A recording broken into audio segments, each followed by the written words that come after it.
Hello, in this video I want to show you how to fix the problem when you have stable internet connection, but you cannot download anything from a Google Play Store as it's stuck on a pending on Honor 90 Lite.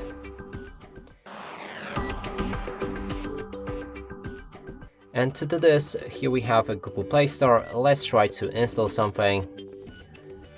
And as you can see, it's stuck in the pending.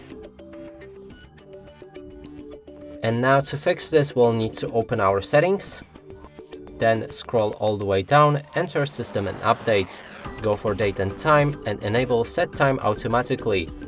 Now if we go back to the settings and enter system, when we go back to the Google Play Store and try to install the same app, now it should work fine.